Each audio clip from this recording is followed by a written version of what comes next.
Ayahnya adalah seorang Muslim, sedangkan aturan yang mengharuskan anak-anak Kristen dari ayah Muslim untuk berpindah agama. Mereka akhirnya ditahan dan dilempar ke rumah prostitusi. Relikui mereka dipindahkan ke tempat lain. Halo teman-teman semua, welcome back to Rock Riwayat Orang Kudus edisi 22 Oktober.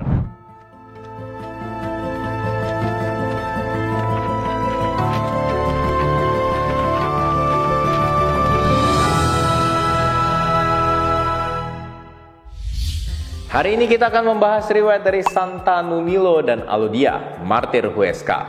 Sebelum kita mulai, silakan share dulu video ini supaya semakin banyak orang dapat hidup kudus lewat teladan para santo santa. Oke, tanpa berlama-lama lagi, mari kita mulai.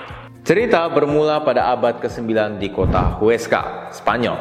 Waktu itu Huesca berada di wilayah kekuasaan keamiran Cordoba yang meliputi semenanjung Iberia. Di keamiran ini, Islam Sunni menjadi agama mayoritas, sedangkan Kristen adalah agama minoritas. Belum ada namanya toleransi antar agama seperti di Indonesia saat ini, sehingga yang mayoritaslah apapun agamanya yang selalu menang, yang berkuasa, yang mengendalikan segala sesuatu. Sekitar pertengahan abad ke-9, hiduplah seorang anak perempuan dari keluarga kaya bernama Alodia. Ayahnya adalah seorang Muslim, sedangkan ibunya adalah seorang Kristen yang taat.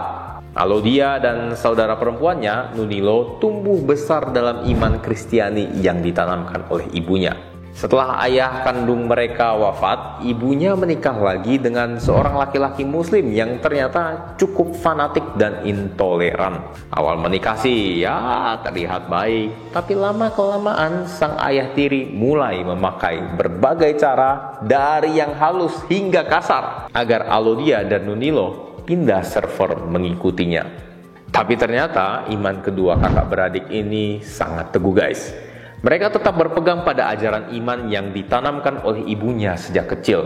Namun, cobaan yang dialami kedua kakak beradik ini ternyata belum berakhir. Pada tahun 850, Emir Abd al-Rahman II mulai melancarkan persekusi ke tengah-tengah orang Kristen.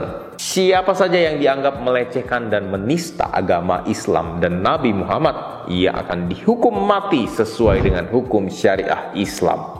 Puluhan orang Kristen di Cordoba tewas dan menjadi martir akibat persekusi ini. Salah satu yang menjadi martir adalah Santo Eulogius yang wafat di akhir persekusi tahun 859. Beliau juga merupakan salah satu orang yang mencatat tentang kemartiran Alodia dan Nunilo.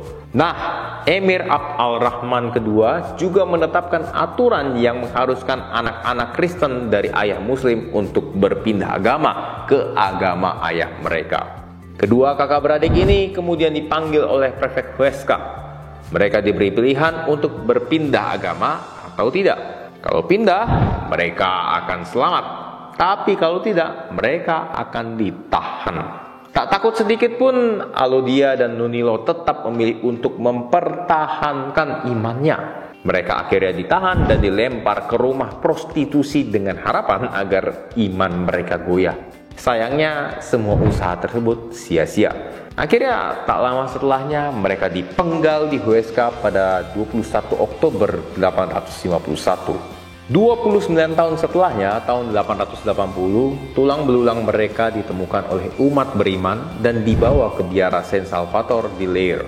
Setelah biara tersebut dibubarkan oleh Juan Alvarez Mendizabal, Perdana Menteri Spanyol tahun 1836, relikui mereka dipindahkan ke tempat lain. Ada sumber yang mengatakan ke Sangüesa dan ada juga yang mengatakan ke kampung halaman mereka di Huesca.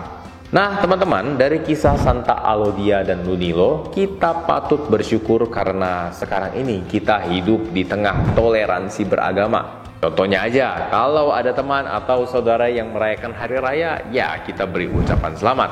Kita silaturahmi ke rumahnya.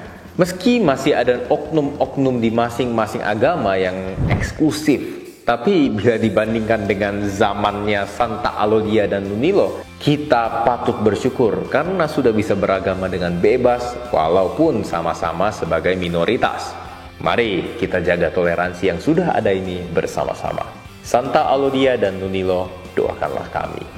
Oke guys, begitulah kisah hidup dari Santa Alodia dan Nunilo dari Huesca. Kalau teman-teman merasa video ini bermanfaat, teman-teman boleh like, subscribe, dan share video ini. Terima kasih sudah menonton dan sampai jumpa di Rock edisi selanjutnya. Pamit!